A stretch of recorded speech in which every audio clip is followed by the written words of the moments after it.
Okay, well, welcome, guys. What I thought I would do is do a little introduction to the course, and I want you, first of all, to know that this 508A is an asynchronous course, online course, that means that you never actually have to be in any of these meetings.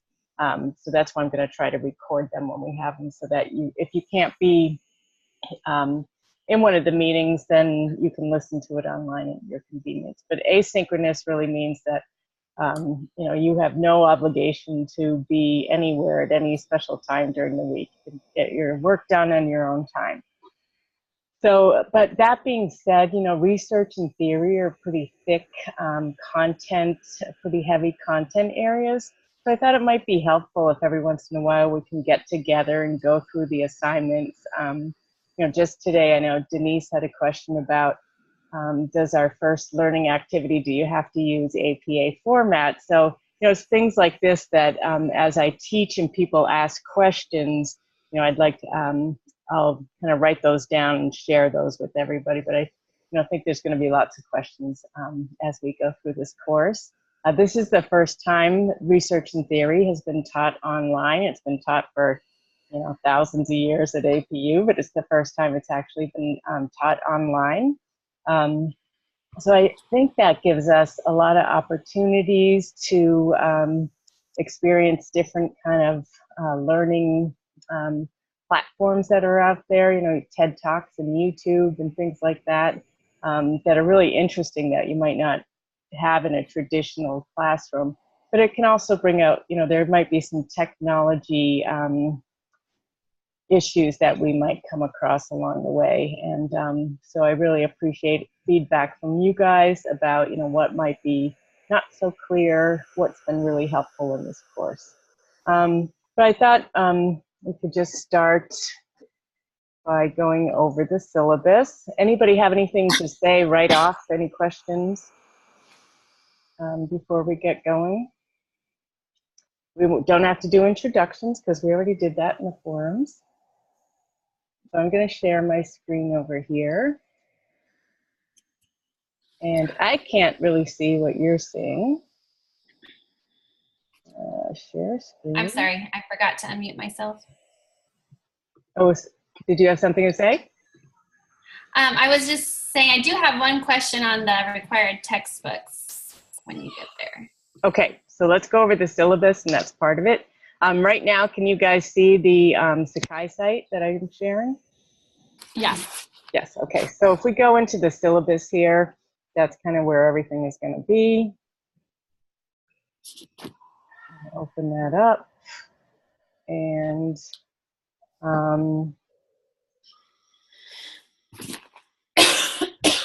we go through, first of all, my contact information. I have set up some office hours, some virtual office hours, but you guys can always call me at my cell phone or text. I prefer an email first, maybe a text second, and then a phone call third. But you can always text and say, hey, do you have a minute right now to talk or something? But I'm pretty flexible. I also teach asynchronously or asynchronistically.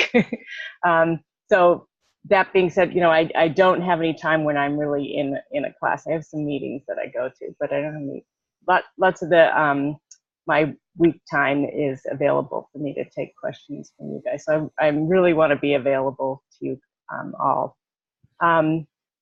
Inside the syllabus is a link here for the virtual office hours. Have you guys tried clicking on that and seeing where it brings you to? It should bring you to my calendar, and there's slots in there you can sign up for virtual office hours. When you will sign up for something in here, I will send you a Zoom invite, and we can meet through Zoom. We can also just do something as simple as a phone call or whatever medium you guys are comfortable with. But one of the reasons I wanted to have this first meeting on Zoom is so that you could see that it is pretty easy to use. So these, I'm going to try to have slots on Tuesdays from 10 to 12 and Thursdays 6 to 8. Does that work for you guys, or is there sometimes, I tried to have one in the morning and one in the afternoon. That seem like it'll meet everybody's needs there? It's good for me. It works for me as well. Okay, let me know if, that doesn't work out. So I'll be checking my calendar to see if you have signed up for any slots there. Move this over a little. Hello. Hello. Hi. Hi, who's Hi, this? this is Joanne. Joanne. Joanne's. Beckman? Oh, hello. Welcome. Hi. I'm just going over. We are all Sorry.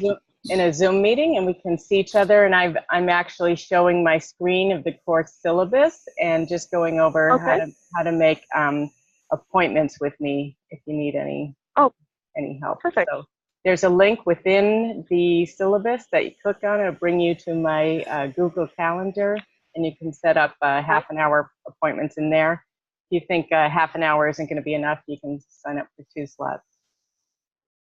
Oh, okay. And it's going to be via Zoom as well? Kind of? Mm-hmm. Okay. Perfect. Joanne, have you been into the course yet? No. Okay. So today's Thursday. We had a discussion that was due yesterday on Wednesday, and I noticed you hadn't been in there. So maybe you can just stay on the call afterwards.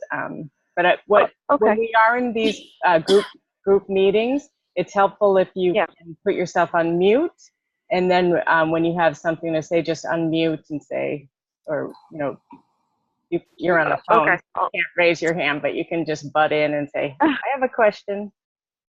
All right. I'll mute myself now. All right. Great. Thanks.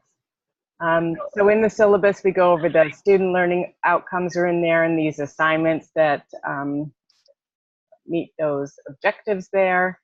The required textbook. So we have Pollitt and Beck is really the nursing research one.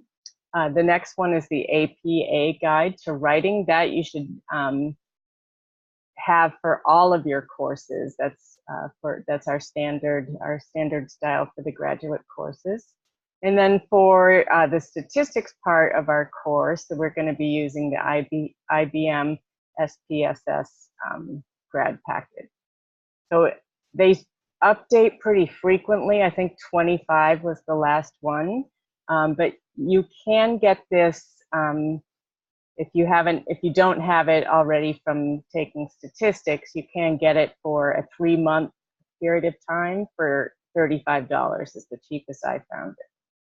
I have a quick question on that. Yeah, go ahead. We just took the statistics class and didn't actually use this. He had said, if you're not a doctoral student, then you don't need to use SPSS. SPSS. So is that the actual SPSS computer program that is? Yes. Okay. So I'm going to give you guys a data set, and you're going to put it into SPSS and run some of those statistical tests that they showed you in statistics. If you didn't take statistics before this, don't worry. I'll walk you through it, and your classmates can walk you through it as well.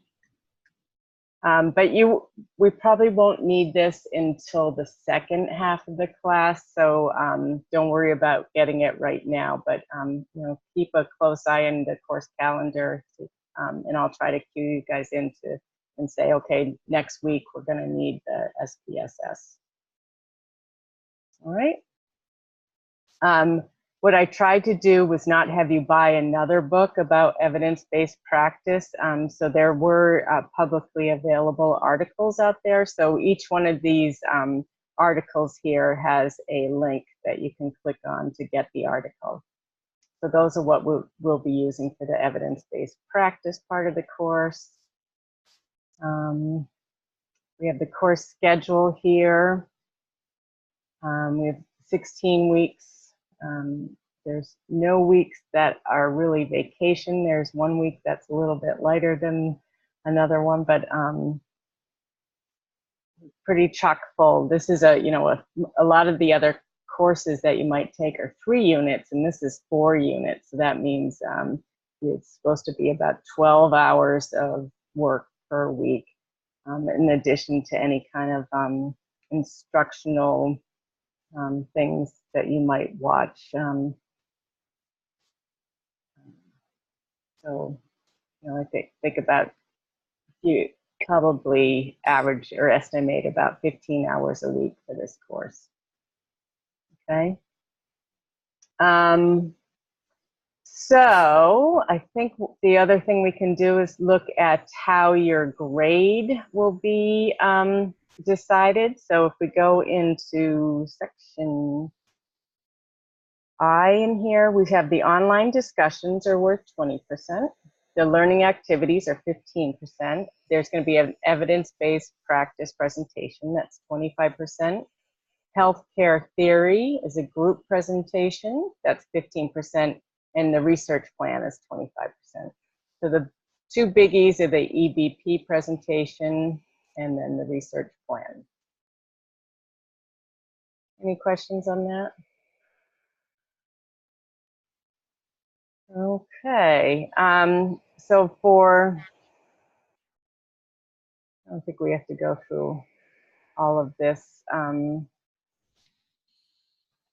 At the end of the syllabus, there are some helpful guidelines for writing in APA.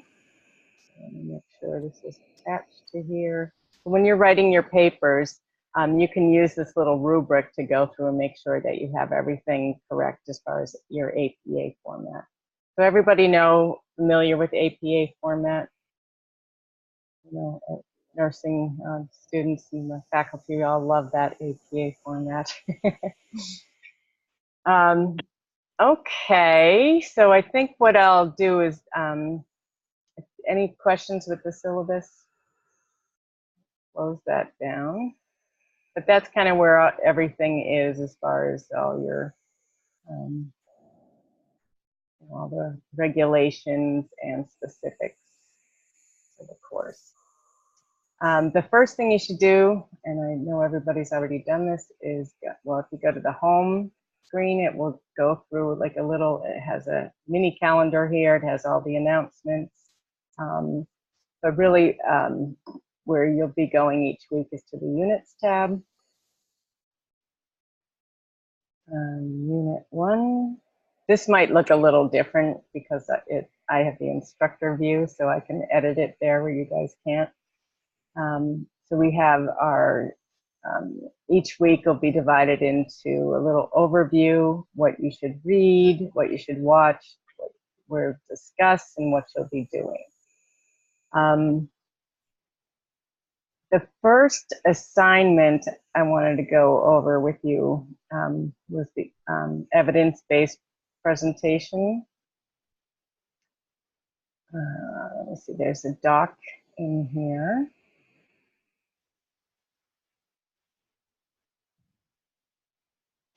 Open that up. So the evidence-based presentation, so what you will do is you will write a question, an evidence-based practice question. You will look for the evidence to support this evidence-based practice. And then you will do like a little literature review on that, create a table of the literature you found that's supporting this evidence-based practice.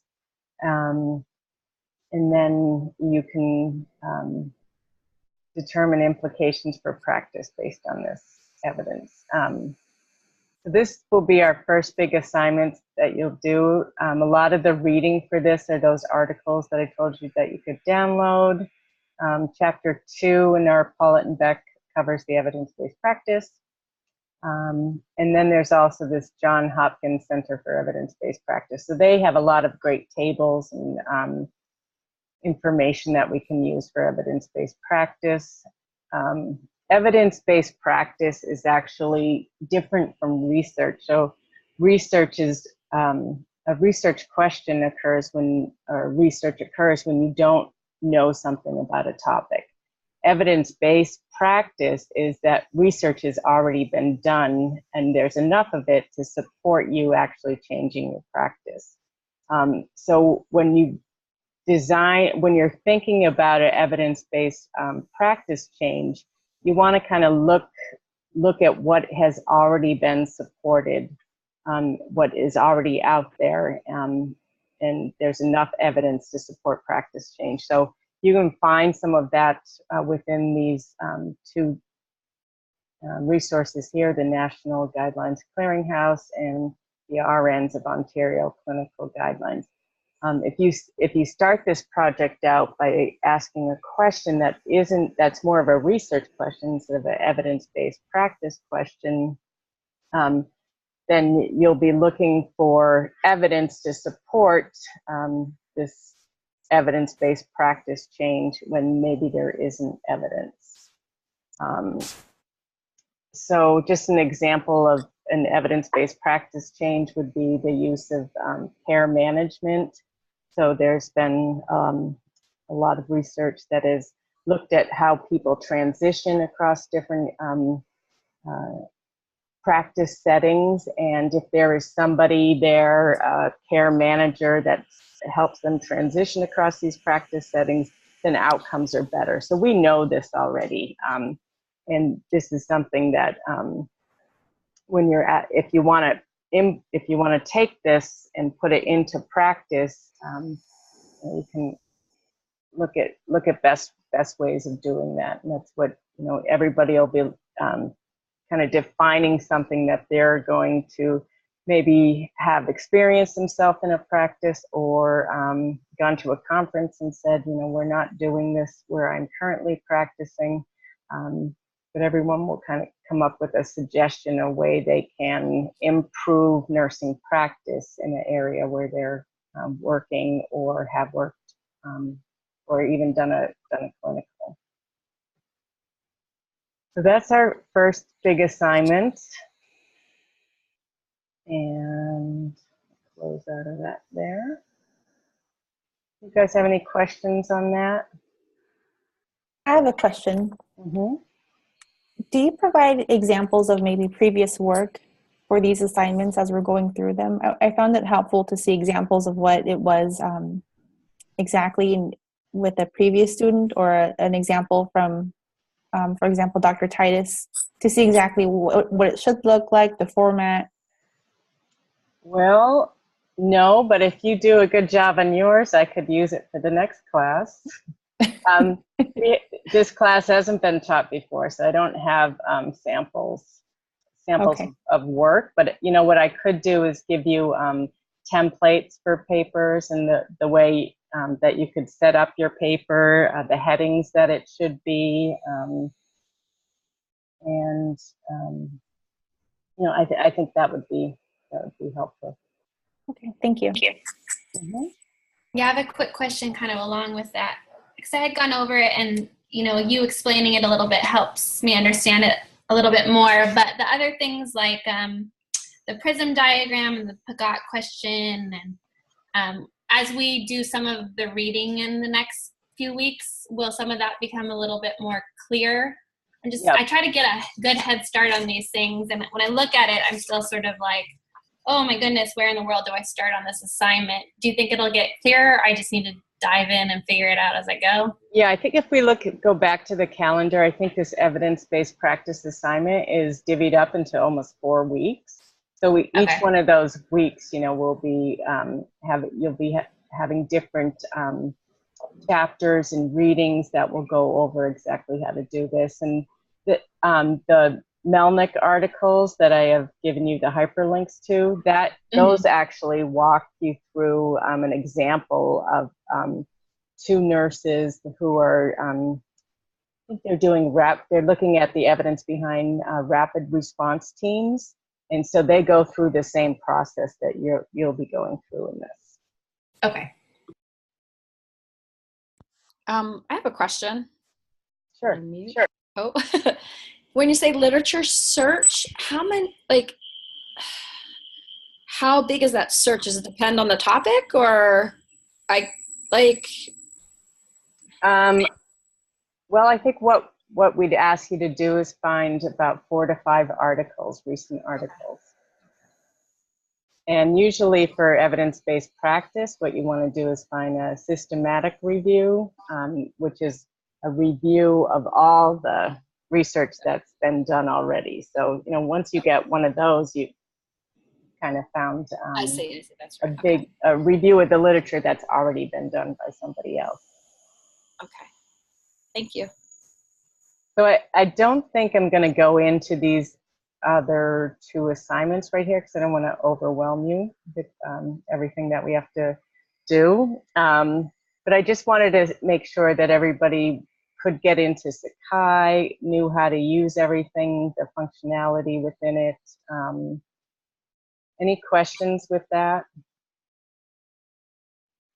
I just have one more quick question on the assignment. When you say recent articles, what technically again is considered recent? Well, now that everything's happening, we have all this this ability to access large data. It's really used to be considered 10 years, but now it's more likely to be 5 years. But Okay. That being said, if there's been some kind of study that was done, that was a seminal study in the area, back in 1990, that could be something that could be good to include. For example, with inpatient hyperglycemia, that there was this in 2000. There was this woman who did a study in Belgium that showed, if you have good control of blood sugars in the ICU, that outcomes were, improved by 40 to 50%. So that's considered the landmark study for inpatient glycemic control. So that you would want to include in there. There could be something that's a little bit older. You guys all have some ideas of or things that interest you within your practice right now that you would like to kind of look at a little bit deeper and see what the research or evidence might be?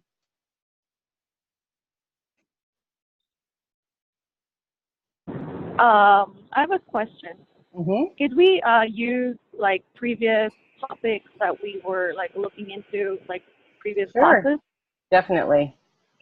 so we can okay. Yeah, I'd actually encourage that. And when your final class as a master's nurse will be the comprehensive exam.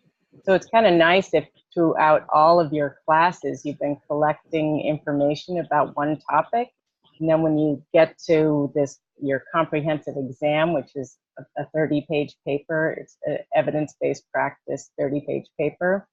If you've been delving into this in each one of your classes, you're going to have a lot of information and a lot of articles all ready to go, and it'll be easier for you to write up this final project. Thanks for your Okay, question. great. Thank you.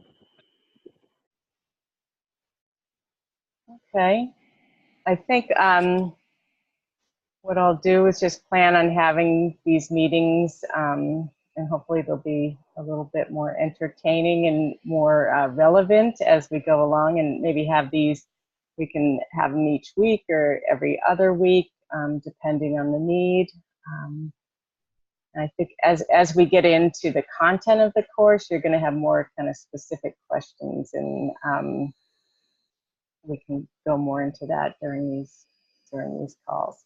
And again, Question about the assignment on Sure. Sunday that's due.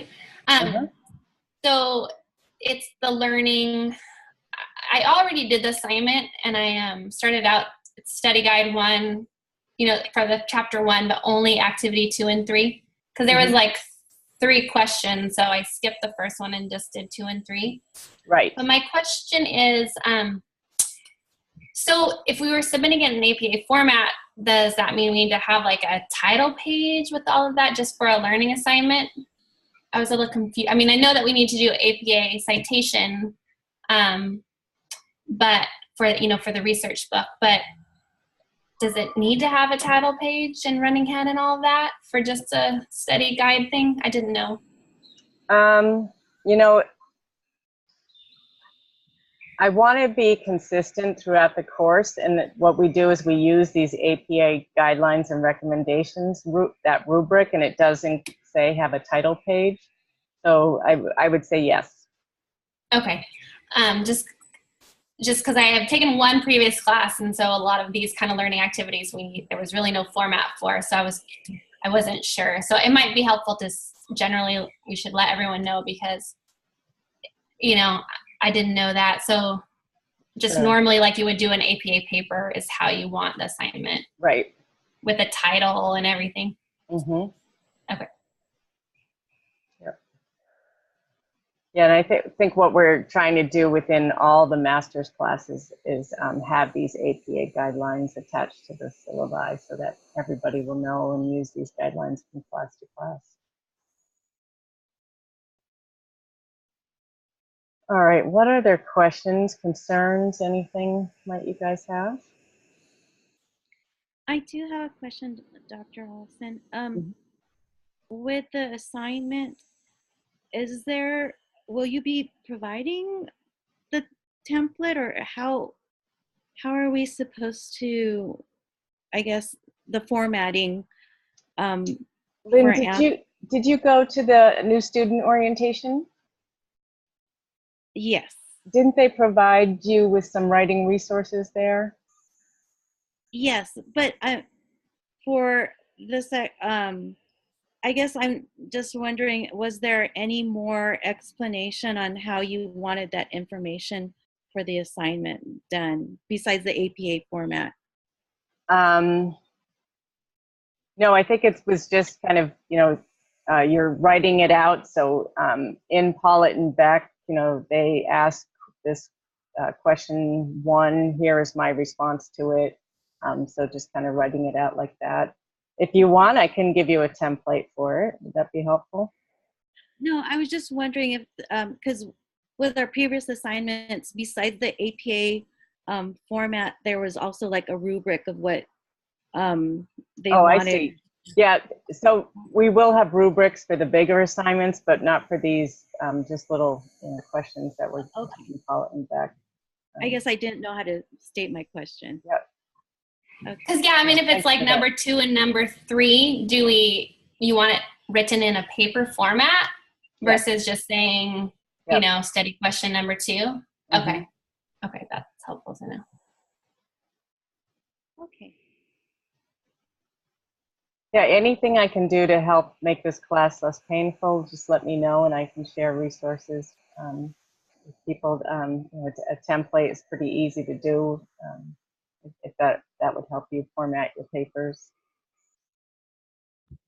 And I'm sorry, I feel like I'm beating this to a pulp, but so we don't need to do like an intro and a conclusion for an assignment like this. No. It just needs, okay.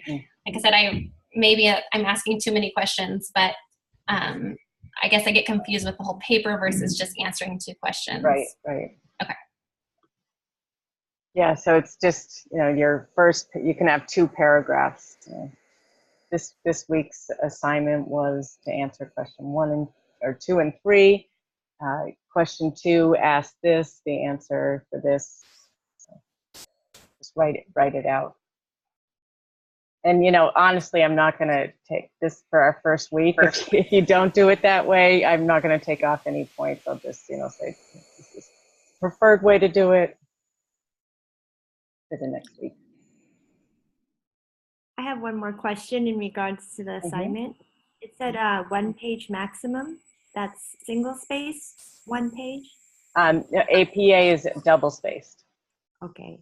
So double space, 1 page maximum. Right. Okay. And that doesn't include your title page or your reference page. Okay. So it can be 2 paragraphs. You could have, an intro paragraph, whatever. But for both questions, correct? Right. Mm-hmm. Okay.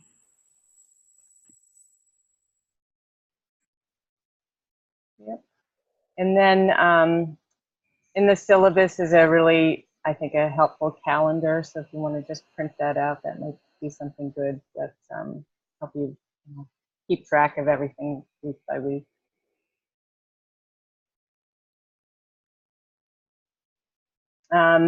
Did you all get the email or the announcement I sent out in messages how you could mail forward? Yes. So that's really helpful there too. So just messages. I will be using this to compose a message and send out group emails in here. Try to always communicate using your APU email. And let's see, I have everything. I think that's it. Any questions about anything? All right. Well, if you do have any questions, please just send me an email or contact me. Someone have something? But I heard something. No. Okay. All right. Well, have a good evening. Thank you, Doctor. Thank you. Thank you very Thank much. you. Thank you. Bye, guys. Thank you.